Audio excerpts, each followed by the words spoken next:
How to make a logo for new YouTube channel on Google Gemini.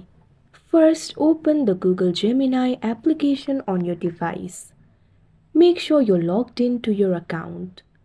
Tap on this bar Ask Gemini that you can see on the screen. Tap on the plus icon. Tap on this option Images that you can see on the screen. Now you can direct Gemini to create the image for you. Simply type in your prompt. Type in create a logo for my YouTube channel. Also make sure to include its name. Give necessary requirements and directions if you have any. Now after you do that, tap on the arrow icon that you can see on the screen. Wait for a while. You can see over here the logo has been created. You can tap on the option Save in order to save the logo.